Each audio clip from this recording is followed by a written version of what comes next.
No ar, a conversa de redação com Eduardo Costa, Júnior Moreira e também com a sua participação ouvinte da Itatiaia por meio do WhatsApp do jornalismo 99996-7074. Incêndios a ônibus fecham estação São Gabriel. Eduardo Costa, bom dia, boa semana. Bom dia para todo mundo, ótima segunda e boa semana. Esse é um assunto desagradabilíssimo que a gente tem que repetir com muita ênfase, que quando você põe fogo no ônibus, você não resolve os problemas da penitenciária que você quer resolver, você não transfere para a sociedade a mágoa, a bronca que tem, e você só piora a situação do seu primo, seu irmão, seu tio, seu vizinho, que vai ficar sem ônibus. É importante que essa gente saiba, e quem faz isso geralmente são meninos sem juízo, que recebem ordem de algum doido lá de dentro da penitenciária. É importante que eles saibam que um ônibus desse convencional custa em média R$400 mil, que as seguradoras há algum tempo não fazem seguro de ônibus. Então, a empresa tem que sacar o dinheiro do bolso e comprar outro, o que normalmente demora 2 meses para repor, se tiver dinheiro. Dizem as empresas que na pandemia estão perdendo muita grana e que por isso mesmo, agora isso sou eu que estou imaginando, não ouvi declaração desse sentido, pode ser mais difícil repor. Resultado, mais gente que espera meia hora vai esperar 40 minutos. Em 2017 foram 17 ônibus queimados, uma epidemia. Em 2018 baixou um pouco para 13. No ano passado foram 5 e este ano estamos ainda em setembro e já são 7. Hora de a Polícia Militar sempre sobra para a PM se juntar à BH Trans, a Secretaria Municipal de Segurança Urbana, a Polícia Civil, descobrir o que pode ser feito para frear esta esculhambação, Kátia. Eduardo Costa e Júnior Moreira, e o incêndio a ônibus, o vandalismo, esses ataques costumam ser usados, entre outras coisas, como justificativa pelas empresas para o aumento da passagem. Pois é, Kátia, bom dia para o Eduardo, para os ouvintes do Conversa de Redação, bom dia para você mais uma vez. É o seguinte, eles tentam atacar as autoridades e acabam acertando na população, né? Quem sofre é a pessoa que tem que pegar ônibus 4 horas da manhã, 5 horas da manhã, ou tem que voltar para casa depois das 10 da noite. O povo de Belo Horizonte é tão sofrido com o transporte público, ainda tem que sentir isso na pele, porque o que as empresas fazem, como fizeram ontem, para de rodar os ônibus. Você está com falta de segurança, tanto para o motorista quanto o cobrador, e também no patrimônio da empresa, não tem como rodar, e quem perde é a população, né? O Renato Rios Neto trazia informação na abertura do Jornal da Itatiaia de hoje sobre a questão da transferência de chefões, né?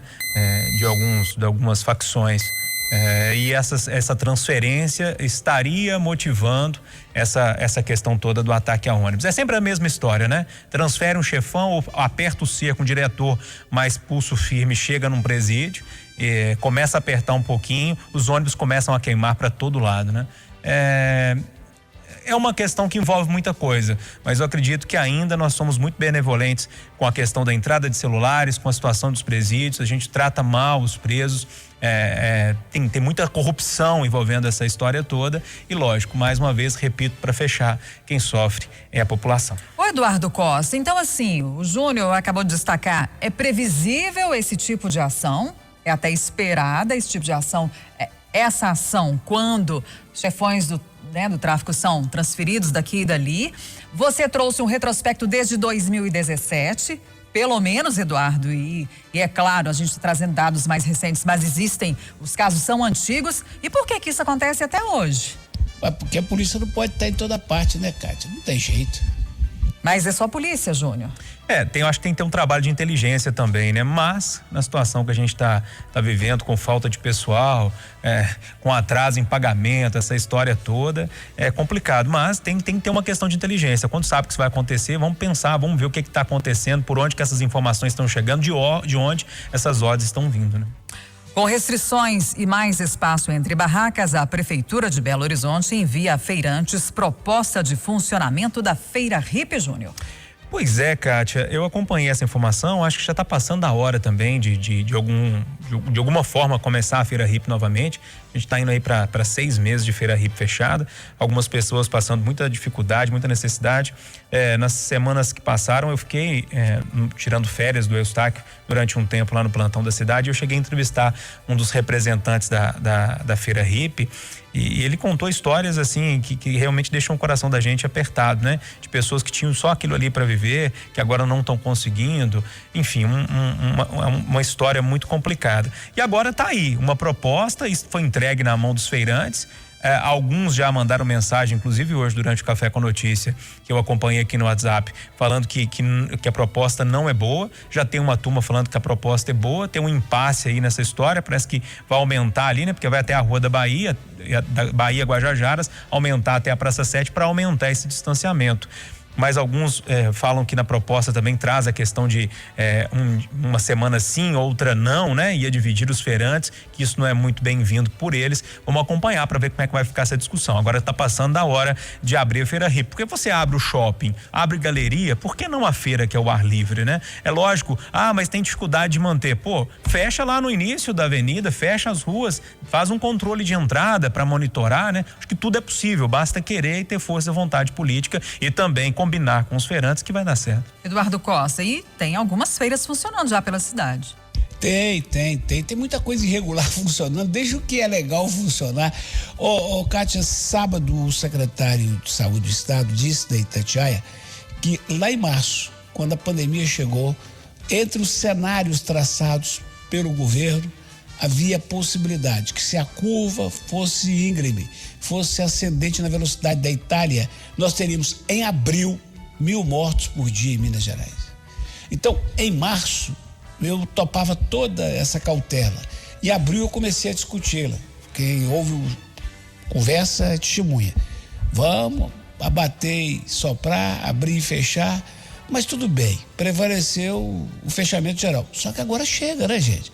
Eu vi uma proposta da feira que começaria na Praça 7 e iria até a Praça Milton Campos. Por que não? Eu aceito a discussão de distanciamento, de todas as... Mas vamos deixar a tradição, não vamos deixar a tradição morrer. E outra coisa que está circulando nos Zaps, que é uma bela pergunta, Kátia. Por que aumentar o horário da votação para evitar aglomeração e diminui o horário do comércio para evitar aglomeração? Vai entender. Incoerências.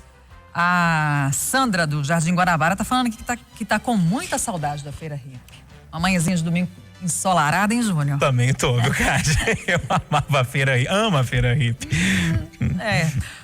Eduardo Costa, o presidente Jair Bolsonaro veta parte do perdão às igrejas, mas sugere que o Congresso Nacional faça o contrário. E aí? Kátia, eu penso que todo e qualquer lugar onde seja um templo, seja um terreiro, seja um centro, seja uma catedral, todo e qualquer lugar onde 2 ou mais pessoas se encontrem para dividir, para multiplicar, para expressar e para comemorar a fé, esse lugar deve ser isento de todo e qualquer tipo de imposto. Se o centro, a Umbanda, o evangélico, a católica, tem um trabalho social e tem um carro, que seja aquele que leva o padre ou o pastor para ministrar a alegria ou a morte, a tristeza, esse carro também pode ser isento de IPVA. A partir daí, tudo mais é empresa e como tal tem que pagar imposto como nós pagamos, como todo mundo paga, como o clube de futebol devia pagar, como todo mundo devia pagar. Por isso, eu só esperava isso, o veto, tá certo. Olha, eu concordo demais com o veto. O problema foi o depois do veto, né? Veta e fala assim, olha, muda esse negócio aí pra mim, porque eu preciso ficar bem com a bancada evangélica que é muito forte, a bancada cristã que é muito forte, e eu não posso ficar mal com eles, né? E eu não tenho dúvida nenhuma que o Congresso Nacional vai derrubar o veto do presidente, né? Gente, o negócio é tão sério que se o presidente aceitasse esse perdão de dívidas, ele poderia incorrer no crime de responsabilidade, inclusive com um processo de impeachment, se alguém entrasse, enfim, e todo o processo acontecesse. Então, olha, eu vou vetar porque eu não posso, mas eu quero que vocês dão um jeito aí para mim, me ajuda aí no Congresso, porque a gente não pode deixar.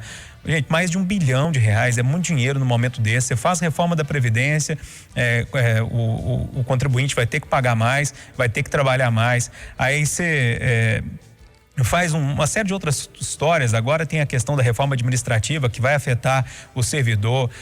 Você tem inúmeras outras coisas envolvendo o processo. Por exemplo, um possível novo imposto aí na reforma tributária que deve chegar, ou seja, vai tirando e depois vai entregando para algumas pessoas. Sou super a favor, como o Eduardo disse, olha, a igreja não pagar o IPTU ali do templo, não pagar a Kombi ali que vai fazer uma ajuda, levar uma pessoa para lá e para cá. Agora, gente, perdão de dívida para empresas que viraram para igrejas que viraram grandes empresas, inclusive multinacionais, grandes conglomerados de comunicação, igual a gente vê por aí, tanto da igreja evangélica quanto da igreja católica. Nós vimos agora há pouco o caso do padre Robson. Estou me lembrando disso aqui, que é um caso assim, recente e escancarado. Mais uma investigação nessa semana que nós vimos também na mídia, a questão envolvendo a Igreja Universal, ou seja, não tem muito lado de religião não, né? Isso acontece muito, são bilhões e bilhões de reais sendo com transações estranhas para lá e para cá, e aí depois de tudo isso vai perdoar dívidas tributárias. Ou seja, concordo com o presidente demais no que ele fez de vetar e discordo na sinalização que ele fez para o Congresso derrubar o veto dele. Me parece uma situação, é uma situação de duas caras, né? Que olha, eu me protejo aqui, gente, vocês que não vão pagar por isso, se vocês fizerem, fazem aí e me ajuda. Gente, nós estamos num momento que não dá para perdoar esse tipo de situação, não. O Ricardo Gameleira aqui pelo WhatsApp, Eduardo, está chamando de indústria da fé. Você ia falar por aí. E o assunto assim é tão sério, delicado e polêmico, é necessária uma PEC. Proposta de emenda à Constituição, porque está previsto na Constituição Federal, né? Esse tipo de benefício para as igrejas. Cantor Parrerito, do trio Parada Dura, morre aos 67 anos depois de contrair o coronavírus. E o Brasil, Eduardo Costa, recomeça os testes da vacina de Oxford contra a Covid-19. A retomada dos testes é uma bênção, né? É uma bênção. O governo de Minas, cautelosamente, como é da nossa história, da nossa tradição, está conversando com 5 laboratórios, mas não quer abrir. Só mais adiante. E concomitantemente, simultaneamente, está preparando, não sei como é que está o estudo, mas estão preparando esquema de armazenamento, distribuição e aplicação das vacinas, porque Minas são muitas, né? Queira Deus que quando chegar a vacina não tenha tumulto. Isso tudo é ótimo. Agora, falar da morte do...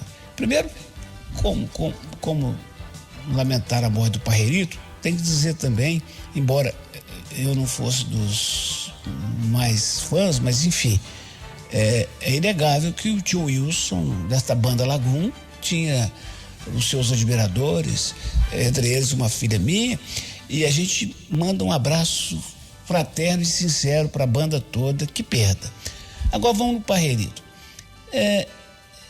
O trio Parada Dura, Cátia, ele começou com uma iniciativa do Magabinha, que procurou 2 amigos, o Delmir e o Delman, eles eram uma dupla, ele falou, deixa eu tocar a sanfona com vocês, porque eu sou bom. Eles gostaram e resolveram botar a foto dele na capa de um disco e tal, e falaram, vamos criar um trio, vamos. Só que passou um tempo e eles falaram, trio não funciona não, Magabinha, você tá liberado para seguir sua vida, que nós vamos seguir cantando. O Magabinha foi lá então, com a autorização deles, registrou o nome do trio Parada Dura, chamou o Creone e o Parrerito. E explodiram. Para mim sem sombra de dúvidas, a maior dupla e o maior sucesso sertanejo de todos os tempos do Brasil. Para mim eles chegam a superar grandes nomes como Sérgio Reis e Tonico Tinoco. Para mim eles são demais, não sei se eu sou muito fã das músicas. Eles iam bem, explodindo em todo o país até 1982, quando houve aquele acidente, né? O Magabinha ficou ferido, o Creone também, mas o Parrerito ficou paraplégico. Então ele disse pro irmão, Eduardo Boy, falou, aqui, vai lá e canta no lugar. Eu falei, mas eu não sou cantor. Ele foi, cantou, deu certo. E nisso virou integrante do trio, o Parrerito. É triste.